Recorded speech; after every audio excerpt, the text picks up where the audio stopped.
Guys, welcome back. Just a reminder, this is being shared with permission from Scholastic and will be taken down in June. We're going to start off with our riddle of the day for last week. The riddle was, what has hands but cannot clap? The answer was, a clock. The riddle of the day for today is, what can you catch but not throw? We're going to leave that there for you to think about as I go ahead and read our next two chapters. This Today we're reading chapters 41 and 42. Chapter 41 is called Familiar Sights.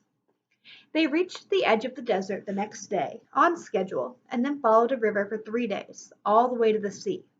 It took them still farther north, and the October chill turned as cold as any winter Tally had ever felt. David unpacked city-made Arctic gear of shiny silver mylar, which Tally wore over her handmade sweater, her only possession left from the smoke. She was glad she'd dropped off to sleep in it the night before the specials had invaded, so it hadn't been lost that day like everything else. The nights spent on the board seemed to pass quickly. On this journey there were none of Shay's cryptic clues to puzzle through, no brush fires to escape, and no antique rusty machines descending to scare her to death. The world seemed to be empty except for the occasional ruins, as if Tally and David were the last people alive. They augmented their diet with fish caught from the river, and Tally roasted a rabbit on a fire she'd built herself. She watched David repair his leather clothes and decided that she would never be able to manage a needle and thread well. He taught her how to tell time and direction from the stars, and she showed him how to open the expert software in the boards to optimize them for night travel. As this At the sea they turned south, heading towards the northern reaches of the same coastal railroad that Tally had followed on her way to the smoke.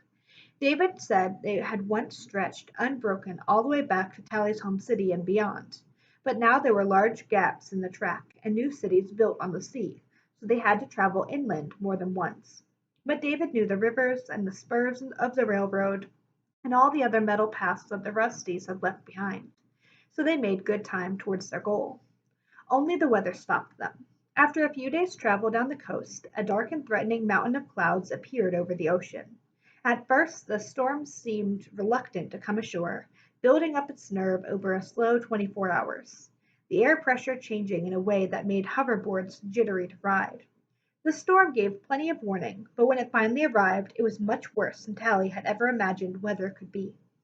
She had never faced the full force of a hurricane, except from within a solid structure in her inland city. It was another lesson in nature's savage power. For 3 days Tally and David huddled in a plastic tent in the shelter of a rock outcrop, burning chemical glow sticks for heat and light, hoping the magnets in the hoverboards wouldn't bring down a lightning strike. For the first hours the drama of the storm kept them fascinated, amazed at its power, wondering when the next peal of thunder would shake the cliffs. Then the driving rain became simply monotonous, and they spent the whole day talking to each other about everything and anything, but especially about their childhoods, until Tally was sure that she understood David better than anyone she had ever known. On their third day, trapped in the tent, they had a terrible fight. Tally could never remember about what. That ended when David stormed out and stood alone in the icy wind for a solid hour. When he finally returned, it took him hours to stop shivering, even wrapped in her arms. We're taking too long, he finally said. Tally squeezed tighter. It took time to prepare subjects for the operation, especially if they were older than 16, but Dr. Cable wouldn't wait forever to turn David's parents. Every day the storm delayed them, there was a greater chance that Maddie and Az had already gone under the knife. For Shay, the perfect age for turning, the odds were even worse. We'll get there, don't worry. They measured me every week for a year before I was supposed to turn. It takes time to do it right. A shudder passed through his body. Tally, what if they don't bother to do it right? The storm ended the next morning, and they emerged to find that the world's colors had been transformed. The clouds were bright pink, and the grass was an unearthly green, and the ocean darker than Tally had ever seen it, marked only by the foam crests of waves and a peppering of driftwood driven into the sea by the wind. They rowed all day to make up for lost time, and in a state of shock, amazed that the world could still exist after all the storm. Then the railway turned inland, and a few nights later they reached the rusty ruins. The ruins looked smaller, as if the spires had shrunk since Tally had left them behind more than a month before, headed to the smoke with nothing but Shay's note and a knapsack full of spag bowl. As she and David passed through the dark streets, the ghosts of the Rusties no longer seemed to threaten from the windows. "The first time I came here at night, this place really scared me," she said. David nodded. "It's kind of creepy how well preserved it all is. Of all the ruins I've seen, it looks the most recent. They sprayed it with something to keep it up for school trips. And that was her city in a nutshell," Telly realized. Nothing left to itself, everything turned into a bribe, a warning, or a lesson. They stowed most of their gear in a collapsed building far from the center, a crumbling place that even truant Uglies would probably avoid, packing only their water purifiers, a flashlight, and a few food packets. David had never been any closer to the city than the ruins, so Tally took the lead for once, following the vein of iron that Shay had showed her months before. "Do you think we'll ever be friends again?" she asked as they hiked towards the river, lugging their boards for the first time the entire trip. "You and Shay? Of course. Even after you and me? Once we've rescued her from the specials, I figure she'll forgive you for just about anything." Tally was silent. Shay had already guessed that Tally had betrayed the smoke. She doubted anything would ever make up for that. Once they reached the river, they shot down the white water at top speed, glad to be finally free of the heavy saddlebags. With the spray hitting her face and the roar of the water all around her, Tally could almost imagine that this was one of her expeditions, back when she was a carefree city kid and not a— What was she now? No longer a spy, and she couldn't call herself a Smoky anymore. Hardly a pretty, but she didn't feel like an ugly either. She was nothing in particular, but at least she had a purpose. The city came into view. "There it is," she called to David over the churning water. "But you've seen cities before, right?" "I've been this close to a few, but not much closer." Tally gazed down at the familiar skyline, the slender trails of fireworks silhouetting the party towers and mansions. She felt a pang of something that felt like homesickness, but much worse. The sight of New Prettytown had once filled her with longing. Now the skyline was like a vacant shell, all of its promises gone. Like David, she had lost her home. But unlike the smoke, her city still existed, right in front of her eyes, but emptied of everything it had once meant. "We've got a few hours before sunrise," she said. "Want to take a look at special circumstances?" "The sooner the better," David said.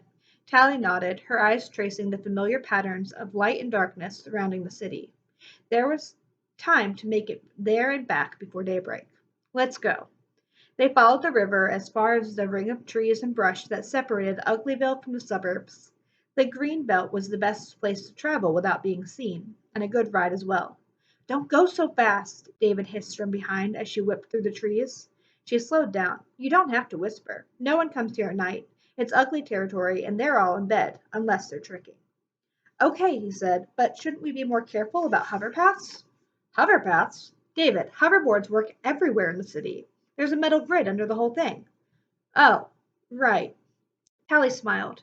She'd been so used to living in David's world, it was good to be explaining things to him for once. "What's the matter?" she taunted. "Can't keep up?" David grinned. "Try me." Tally turned and shot ahead, cutting a zigzag path between the tall poplars, letting her reflexes guide her. She remembered her 2 hovercar rides to special circumstances. They'd flown across the greenbelt on the far side of town, then out to a transport ring, the industrial zone between the middle pretty suburbs and outer Crumblyville. The hard part would be getting across the burbs, a risky place to have an ugly face. Luckily, middle pretties went to bed early, most of them anyway. She raced David halfway across the greenbelt until the lights of the big hospital sat directly across the river from them. Hallie remembered that first terrible morning, yanked away from the promised operation, flown out to be interrogated, her future pulled out from under her. She made a grim face, realizing that this time she was actually going out looking for special circumstances. A tingle passed through her as they left the greenbelt. A minuscule part of Tally still expected her interface ring to warn her that she was leaving Uglyville. How had she worn that stupid thing for 16 years? It had seemed such a part of her back then, but now the idea of being tracked and monitored and advised every minute of the day repelled Tally. Stick close, she said to David. This is the part where you should whisper. As a littlie, Tally had lived in the middle pretty burbs with Sol and Ellie, but back then her world had been pathetically tiny.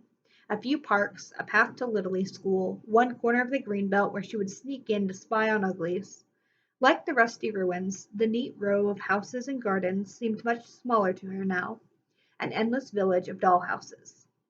They skimmed the rooftops, crouching low. If anyone was awake, going for a late night run, or walking a dog, they wouldn't be looking up. Hopefully. Their boards barely a hand's breadth above the housetops, the patterns of shingles passed underneath hypnotically. All they encountered were nesting birds and a few cats, who flew or scrambled out of their way in surprise. The burbs ended suddenly, a last band of parks fading into the transport ring, where underground factories stuck their heads above ground, and the cargo trucks drove concrete roads all day and night. Tally locked at her board and gained speed. Tally, David hissed. They'll see us. Relax. Those trucks are automatic. No one comes out here, especially at night. He stared down at the lumbering vehicles nervously. Look, they don't even have headlights. She pointed down to a giant road train passing below, the only light coming from the dim red flicker from underneath, the navigation laser reading the barcodes painted on the road. They rode on, David still anxious at the sight of moving vehicles below. Soon a familiar landmark rose above the industrial wasteland. See that hill? Special Circumstances is just below it. We'll climb up top and take a look. The hill was too steep to put a factory on, and apparently too big and solid to flatten with explosives and bulldozers, so it stood out on the flat plain like a lopsided pyramid, steep on one side and sloping on the other, covered with shrub and brown grass. They skimmed up the sloping side, dodging a few boulders and hard-scrabbled trees, until they reached the top. From this height Tally could see all the way back to New Pretty Town, the glowing disk of the island about as big as a dinner plate. The outer city was in darkness, and below her the low brown building of Special Circumstances were lit only with the harsh glare of security lights. Down there, she said, her voice falling to a whisper. Doesn't look like much. Most of it's underground. I don't know how far down it goes. They stared at the cluster of buildings in silence. From up here, Tally could see the perimeter wire clearly stretching around the building in an almost perfect square. That meant serious security. There weren't many barriers in the city, not that you could see, anyways. If you weren't supposed to be somewhere, your interface ring would politely warn you to move along. That fence looks low enough to fly over. Tally shook her head. It's not a fence, it's a sensor wire. You get within 20 meters of it and the specials will know you're there. Same goes if you touch the ground inside it. 20 meters? Too high to clear on boards. So what do? Knock on the gate? There's no gate that I can see. I went in and out by hover car. David drummed his fingers on the board. What about stealing one? A hover car? Tally whistled. That'd be a pretty good trick. I knew uglies who used to go joyriding, but not in a Special Circumstances hover car. It's too bad we can't just jump down. Tally narrowed her eyes. Jump? From here. Get out our hoverboards back at the bottom of the hill, zoom up at maximum speed, and then jump off right about this spot. We'd probably hit that big building dead center. Dead is right. We'd splat. Yeah, I guess. Even with crash bracelets, our arms would probably yank out of their sockets after a fall like that. We'd need parachutes. Tally looked down, plotting trajectories from the hilltop, shushing David when he started to speak again, the wheels of her brain spinning. She remembered the party at Garbo Mansion, which seemed like years ago. Finally, she allowed herself to smile. Not parachutes, David. Bungee jackets. Next chapter is called Accomplices. There's enough time if we hurry. Enough time for what? To drop by the Uglyville Art School. They have bungee jackets in the basement, a whole rack of spares. David took a deep breath. Okay. You're not scared, are you? I'm not, he grimaced. It's just that I've never seen this many people before. People? We haven't seen anyone. Yeah, but all those houses on the way here, I kept thinking of people living in every single one, all crowded together like that. Tally laughed. You think the burbs are crowded? Wait until we get to Uglyville. They headed back, taking the rooftops at top speed. The sky was pitch black, but by now Tally could read the stars well enough to know that the first notes of dawn were only a couple hours away. Reaching the green belt, they turned back the way they'd come, neither of them speaking, concentrating instead on navigating through the trees. This arc of the belt brought them through Cleopatra Park, where Tally threaded the salam poles for old time's sake. Her instincts twitched as they passed the path down to her old dorm. For a split second it felt as if she could make the turnoff, climb in through her window, and go to bed. Soon the jumbled spires of Uglyville Art School rose up, and Tally brought the two of them to a halt. This part was easy. It seemed like a million years ago that Tally and Shay had borrowed one of the school's bungee jackets for their final trick. Shay's leap onto the new uglies in the dorm library. Tally retraced her steps to the exact window they jimmied, a dirty forgotten pane of glass, concealed behind decorative brushes, and found that it was still unlocked. Tally shook her head. This sort of burglary had seemed daring 2 months before. Back then the library stunt was the wildest prank she and Shay could dream of. Now she saw the tricks for what they were, a way for uglies to blow off steam until they reached 16. Nothing but meaningless distraction until their mutinous natures were erased by adulthood and the operation. Give me the flashlight and wait right here. She slipped in, found the rack of spares, grabbed 2 bungee jackets, and was out in less than a minute. When she pulled herself out of the window, she found David staring at her with wide eyes. What? She asked. You're just so good at all this, so confident. It makes me nervous just being inside city limits. She grinned. This is no big deal. Everyone does it. Still, Tally was happy to impress David with her burglary skills. In the last few weeks he taught her how to build a fire, scale a fish, pitch a tent, and read a contour map. It was nice to be the competent one for a change. They crept back to the greenbelt, reached the river before the sky had even shown a sliver of pink. Zooming past the white water and onto a vein of ore, they sighted the ruins just as the sky was beginning to change. On the hike down, Tally asked, Tomorrow night, then? No point in waiting. No. And there was every reason to attempt the rescue soon. It had been more than 2 weeks since the invasion of the smoke. David cleared his throat. So how many specials do you think will be in there? When I was there, a lot. But that was during the day. I assume they have to sleep sometime. So it will be empty at night? I doubt that, but maybe just a few guards. She didn't say more. Even one special would be more than a match for a pair of uglies. No amount of surprise would make up for the cruel pretty's superior strength and reflexes. We'll just have to make sure they don't see us. Sure, or hope that they've gotten something else to do that night. Tally trudged ahead, exhaustion taking over now that they were safely out of the city, her confidence ebbing with every step. They traveled all this way without thinking very hard about the task ahead of them. Rescuing people from special circumstances wasn't just another ugly trick, like stealing a bungee jacket or sneaking up the river. It was serious business. And although Croy, Shay, Maddie, and Az were probably all prisoners in those horrible underground buildings, there was always the possibility that the Smokies had been taken somewhere else. And even if they hadn't, Tally had no idea exactly where they'd be inside the warren of puke-brown hallways. I just wish we'd have some help, she said softly. David's hand settled onto her shoulder, bringing her to a halt. Maybe we do. She looked at him questioningly, then followed his gaze down towards the ruins. At the top of the highest spire, the last flickers of a safety sparkler were sputtering out. There were uglies down there. They're looking for me, he said. So what do we do?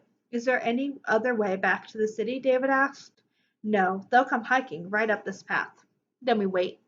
Tally squinted, peering at the ruins. The sparkler had faded, and nothing was visible in the dawn light just starting to spill across the sky. Whoever was down there had waited until the last possible minute to head for home. Of course, if they were looking for David, these uglies were potential runaways. Rebellious seniors, not that worried about missing breakfast. She looked to David. So I guess uglies are still looking for you. And not just here. Of course, he said. The rumors will go on for generations, in cities all over, whether I'm around or not. Lighting a sparkler doesn't usually get an answer, so it'll be a long time before even the uglies I've met figure out that I'm not showing up. And most of them already don't think the smoke. His voice caught, and Tally took his hand. For a moment he'd forgotten that the smoke didn't, in fact, exist anymore. They waited in silence until the sound of scrambling feet came across the rocks. It sounded like 3 or so Uglies talking in low tones, as if still wary of the ghosts of the rusty ruins. "Watch this," David whispered, pulling a flashlight out from his pocket. He stood and pointed the light at his own face, switching it on. "Looking for me?" he said in a loud, commanding voice. The 3 Uglies froze, eyes wide and open-mouthed. Then the boy dropped his board and it crashed onto the stones beside him, breaking their paralysis. "Who are you?" one of the girls managed. "I'm David." "Oh, you mean you're real?" He switched the light off and grinned. "Yeah, I get that question a lot." Their names were Susie, Ann, and Dex, and they had been coming to the ruins for a month now. They had heard rumors about the smoke for years, since an Ugly in their dorm had run away. "I just moved to Uglyville," Susie said, "and Ho was a senior. When he disappeared, everyone had these crazy theories about where he'd gone." "Ho?" David nodded. "I remember him. He stayed for a few months, then changed his mind and came back. By now he's a pretty." "But he really made it? To the smoke?" Anne asked. "Yeah, I took him there." "Wow, so it's real." Anne shared an excited look with her 2 friends. "We want to see it, too." David opened his mouth, then closed it. His eyes drifted away to one side. "You can't," Tally spoke up. "Not right now." "Why not?" Dex asked. Tally paused. The truth, that the smoke had been destroyed by an armed invasion, seemed too far-fetched. A few months ago, she wouldn't have believed that her own city was capable of it. And if she admitted that the smoke was gone, the rumor would make its way down through generations of Uglies. Dr. Cable's work would be complete, even if a few rescued Smokies somehow managed to create another community in the wild. "Well," she started, "every so often the smoke has to move, to stay secret. Right now, it doesn't really exist. Everyone's scattered, so we're not recruiting." "The whole place moves?" Dex asked. "Whoa." Anne frowned. "Hang on, if you're not recruiting, then why are you here?" "Do a trick," Tally said, "a really big one. Maybe you could help us, and then when the smoke is back on its feet, you'll be the first to know." "You want us to help? Like an initiation?" Dex asked. "No," David said firmly. "We don't make anyone do anything to get into the smoke. But if you do want to help, Tally and I would appreciate it." "We just need a diversion," Tally said. "Sounds like fun," Anne said. She looked at the others, and they waggled their heads. Up for anything, Tally thought, just like she used to be herself. They were definitely seniors, less than a year behind her, but she was amazed at how young they seemed. David stared at Tally along with the others, waiting for the rest of her idea. She'd come up with a diversion right away, a good one, something that would intrigue the specials enough to investigate, something that would make Dr. Cable herself take notice. "Well, you'll need a lot of sparklers." "No problem. And you know how to get into New Prettytown, right?" "New Prettytown?" Anne looked at her friends. "But don't the bridges report everyone who crosses the river?" Tally smiled, always happy to teach someone a new trick. That's the end of the chapters for today. Tune in tomorrow for the next 2. Bye!